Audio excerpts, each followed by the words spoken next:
नमस्कार, हीलिंग पाठशाला में आप सबका स्वागत है। आप सभी जानते हैं कि हमने एक नया सीरीज श्रृंखला शुरू किया है जिसमें जो लोग सक्सेसफुली रूप से YPV को यानी योग प्राणायाम विद्या को अपने जीवन में पूर्ण रूप से उतार चुके हैं और उससे कुछ बेनिफिट पाए हैं। क्योंकि लोगों को ये जानना था कि योग प्राणायाम विद्या के बारे में आप इतना सारा बोलते हैं, लेकिन रियल में अलग अलग फील्ड के लोगों को अलग अलग स्तर पे जाके क्या कुछ हेल्पफुल हो सकता है क्या, इसे हम जीवन अच्छी तरह से व्यतीत कर सकते हैं क्या। तो हमने सोचा अलग अलग शख्सियत को लेके आते हैं और उनके साथ वार्तालाप करते हैं ताकि आप लोगों का थोड़ा मोटिवेशन भी मिले और YPV के बारे में, योग प्राणायाम विद्या के बारे में आगे बढ़ने के लिए उत्कंठा हो और आप सीखें और आगे बढ़ें। जैसे आप हमारी वेबसाइट पे जाके भी देख सकते हैं कि हमारे ट्रेनर्स हर जगह उपलब्ध है, लेकिन पहले आप देखेंगे, सुनेंगे, समझेंगे तो आपको उसमें मज़ा आएगा। तो आज हम मिलेंगे पारुल शाह को, अहमदाबाद स्थित हैं। और ऐसे तो अहमदाबाद स्थित बोलते हैं, लेकिन हम तो उसको पूरे गुजरात में बाहर घूमते हुए देखते हैं। खुद फार्मा कंपनी में, फार्मा फील्ड में काम कर चुके हैं, 20 साल तक काम किया है, मार्केटिंग फील्ड में भी काम किया है। 2018 से वो एनर्जी हीलिंग YPV में आए। उनके खुद के 2 रिसर्च पेपर अलग अलग विषयों पे हैं और दोनों जटिल विषय ऐसे हैं कि उनके फ़ोटो देख के भी हमें लगता है कि ऐसा भी हीलिंग कर सकते हैं क्या। पारुल खुद योग प्राणायाम विद्या का जो आश्रम है वहाँ 4 महीने के लिए घर बार छोड़ के रह के खुद डीप स्टडी करके आए हैं। और वहाँ कंडीशन भी ऐसा था, फ़ोन का इस्तेमाल नहीं करना है, टीवी का इस्तेमाल नहीं करना है, न्यूज़पेपर का इस्तेमाल नहीं करना है, सिर्फ ओरा साइंस हीलिंग के बारे में गहन शिक्षण लेना है। तो इतना सारा करके आए हैं, तो हम आज उनके साथ थोड़ा वार्तालाप करेंगे ताकि आपका नॉलेज में भी वृद्धि हो और पता भी चले कि ऐसी भी कोई थेरेपी है या ऐसे भी कोई केसेस हैं, इसके बारे में बात करते हैं। तो पारुल नमस्कार, आप YPV में कैसे आए, योग प्राणायाम विद्या में? योग प्राण विद्या सर, मुझे एक्चुअली मेरी क्यूरियोसिटी खींच के लाई, ऐसा मैं बोल सकती हूँ। क्योंकि मुझे बचपन से सब कुछ नया सीखने का बहुत शौक था। तो जब भी वैकेशन होता पढ़ाई का भी, जैसे 10th क्लास का वैकेशन होता है, बहुत लंबा होता है, तो वहाँ मतलब कुछ नया सीख लिया, ब्यूटी पार्लर का कोर्स कर लिया। 12th का वैकेशन था तो कुछ नया सीख लिया। और साथ साथ में लोगों से मिलने का भी मुझे, मतलब रिलेटिव्स में भी बहुत फेमस, मतलब वैकेशन है तो चलो जाओ, घुल मिल लिया, सबके साथ खेल लिया, बच्चा है तो बच्चे के साथ खेल लिया। तो कुछ भी नया दिखता था तो मैं सीखने चली जाती थी। 2018 में जैसे आपने बताया कि मैं फार्मा फील्ड में थी, तो आई वॉज अचीवर। लेकिन 2018 में अचानक से मेरे जॉब में मुझे ऐसा बताया गया कि आपको छोड़ना पड़ेगा तो ही आपको ये महीने का सैलरी मिलेगा। मैंने सोचा ऐसा कैसे, मैं परफॉर्मर हूँ, तो ऐसा क्या प्रॉब्लम आ गया, हमको तो पता चलेगा नहीं। तो फिर इमोशनल इम्बैलेंस ये सब होने लगा, तो हस्बैंड ने बोला चलो छोड़ दो। फिर छोड़ के करना क्या, क्योंकि पूरा दिन काम करने की आदत थी। 20-25 साल से अगर आप एक ही जगह काम कर रहे हो फार्मा फील्ड में, तो it is very difficult for you to stay at home. तो मैंने सोचा चलो कुछ ना कुछ नया करते हैं। तो फिर दवाई की कंपनी में जो पहचान होती थी, तो स्टॉकिस्ट बोलते हैं, जो डिस्ट्रीब्यूटर्स होते हैं, उनसे लेके फिर सेल करना शुरू किया। लेकिन वो टाइम पे वुमेन एम्पावरमेंट का बहुत बोलबाला शुरू हुआ था।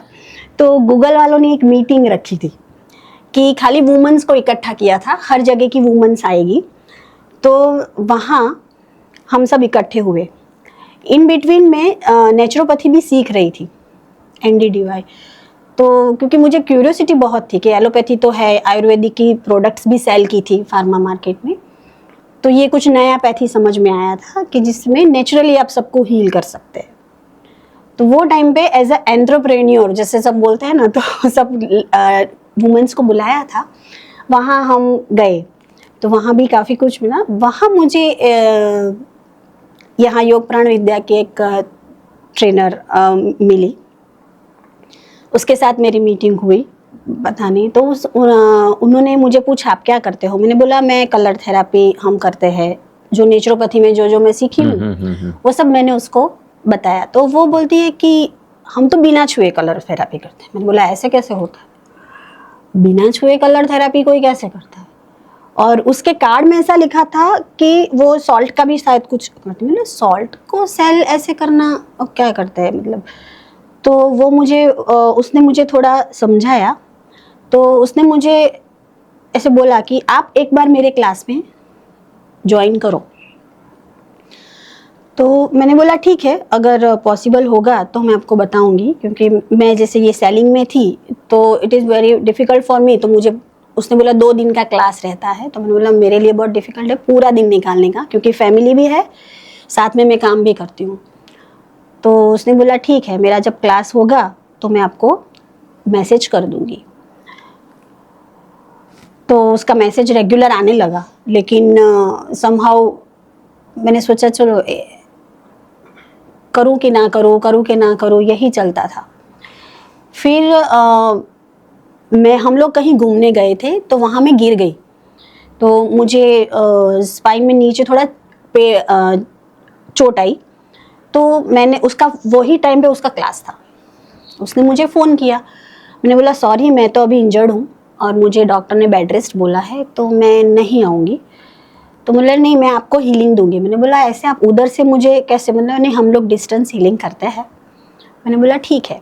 तो उसने मुझे हील किया। तो बहुत जल्दी मेरा मतलब पेन कम भी हो गया और साथ में मैं जल्दी हील हो गई, मतलब जल्दी से मैं स्टार्ट कर पाई। तो मुझे थोड़ा बिलीव हुआ, थोड़ा नहीं भी हुआ और क्यूरियोसिटी भी हुआ। तो मैंने बोला चलो एक क्लास करके हम देखते हैं लेवल 1 का क्या है। मैं गई, घर में किसी को बताया नहीं था कि ऐसा कुछ करने जा रही हूँ। तो पार्ट टाइम वो टाइम उन्होंने किसी और लेडी को भी पार्ट टाइम करना था, तो पार्ट टाइम ज्वाइन किया।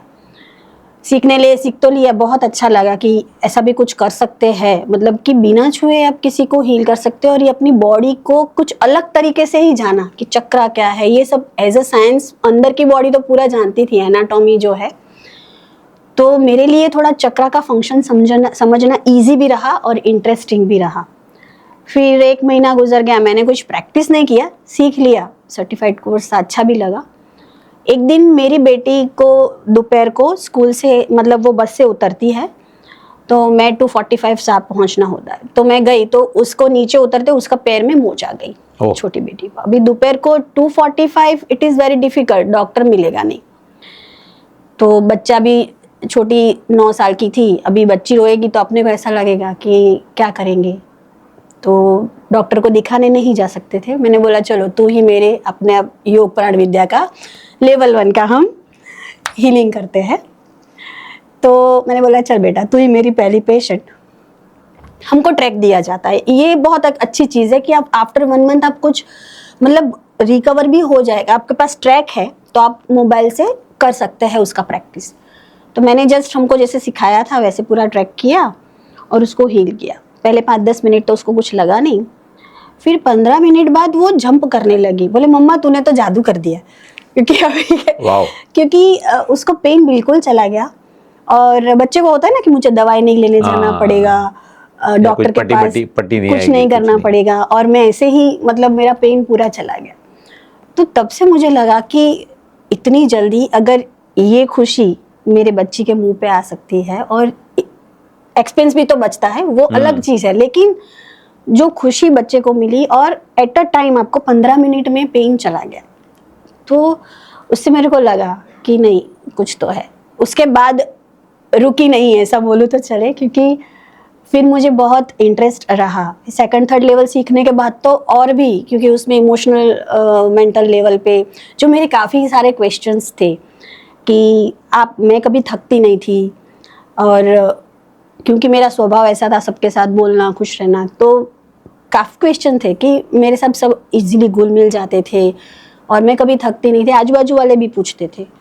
दूसरा स्पिरिचुअलिटी के काफ़ी क्वेश्चंस थे, जैसे हम जैन हैं तो हमारे में जैसे फॉरगिवनेस में हम बोलते हैं ना कि मिच्छामि दुक्कड़म होता है, तो लोग वो भी बोलते थे। मैं ऐसा सोचती थी कि ग्रुप में क्यों। तो ये सब क्वेश्चंस के आंसर भी मुझे योग प्राण विद्या में आर हार्ट योगा सीखने के बाद काफ़ी कुछ पता चला। फॉरगिवनेस का तो खाली लेवल 1 से ही थोड़ा थोड़ा पता चलने लगा था। तो ये चीज़ ऐसी है कि एक ही साल में फिर जैसे सर्टिफाइड हीलर में बनी, उसके पहले एसोसिएट सर्टिफाइड हीलर हमारे में होता है, तो उसमें हमको केस सबमिट करने होते हैं। तो मैंने 2019 तक तो वो भी अचीव कर लिया और एक ही साल में काफ़ी कुछ नॉलेज भी मिला और काफ़ी कुछ इम्प्रूवमेंट और काफ़ी कुछ रिजल्ट्स भी ऐसे देखे। तो उसको ही फिर मैंने नक्की किया कि भाई पहले पार्ट टाइम करती थी, फिर यही स्प्रेड करूँगी और काफ़ी तो फुल टाइम आ गया अब। फिर फुल टाइम स्टार्ट कर दिया। और थैंक्स टू YPV और हमारे रेड्डी सर, उन्होंने काफ़ी कुछ नया नया स्टार्ट भी किया कि जैसे कि स्कूल्स में करवाना बच्चों को, जैसे आप जाओ और YPV साधना करवाओ तो उससे इनकम मिलेगा। तो ये सब चीज़ें धीरे धीरे उधर से ऑटोमेटिक उधर से भी हमारे गुरु हेल्प करते थे। तो आपको बहुत सारे रास्ते मिलते हैं और साथ में आप दूसरों को भी हेल्प करते हैं। हाँ। तो ये एक ऐसा फील्ड मुझे लगा कि जिसमें सेवा और मेवा दोनों आ जाता है कि और जैसे एक हमारे में इस तरह के सेवा मुक्ति मेवा, तो ये दोनों मतलब आप अर्न भी करते हैं, आपका स्पिरिचुअल डेवलपमेंट खुद का भी होता है, दूसरा आप दूसरों को भी हील कर सकते हैं, तो दूसरों के दुख दर्द भी दूर करते हैं और उससे आप दूसरों को भी अपलिफ्टमेंट पाते हैं। राइट। तो जैसे पारुल ने बताया फॉरगिवनेस साधना, इसके ऊपर भी हमने एक एपिसोड किया है। आपने नहीं देखा है तो आप पिछले वाले एपिसोड में जाके देख सकते हैं, वो अभी भी उपलब्ध है। YPV साधना के बारे में, अलग अलग कंपोनेंट्स के बारे में भी हम ऑलरेडी एक एक एपिसोड कर सकते हैं।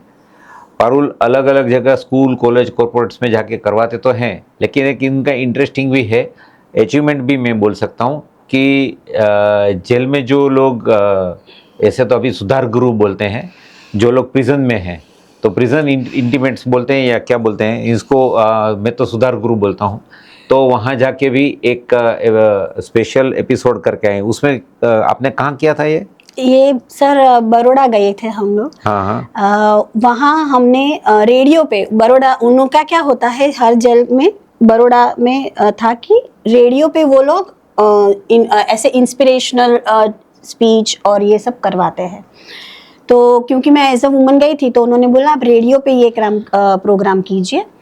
तो बड़ौदा जेल में जो ऐसे दर्दी होते हैं जो ट्रायल बेस पे होते हैं, उनके लिए रेडियो पे हमने ये प्रोग्राम किया था, जिसमें पूरा हमने योग प्राण विद्या मतलब YPV साधना, उससे आप कैसे खुद को अंदर का बदलाव ला सकते हैं, जैसे ब्रीदिंग से क्या फ़ायदा होता है, फॉरगिवनेस से क्या फ़ायदा होता है, और उनको साथ साथ में थोड़ा मेडिटेशन कंपोनेंट्स भी समझाया था और करवाया था। तो लगभग 1000 से भी ज़्यादा मतलब वहाँ जेल के कैदी थे जिन्होंने अटेंड किया।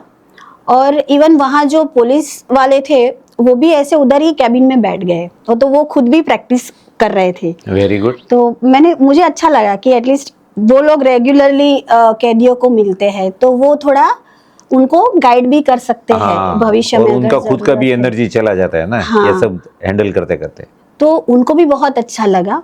तो उन्होंने बोला कि हम बाद में कैदियों का ओपिनियन लेके आपको बताएंगे। साथ साथ में उनको ये भी इंटरेस्ट पड़ा कि जैसे ये जो हमारी है विद्या है, उसमें ऐसा नहीं है कि आदमी पढ़ा लिखा होना चाहिए या आपके पास कोई डिग्री होनी चाहिए। तो जैसे हमारे मीना मैडम ने बताया था कि अनपढ़ लोग भी सीख के अपने घर के लोगों को हेल्प कर चुके।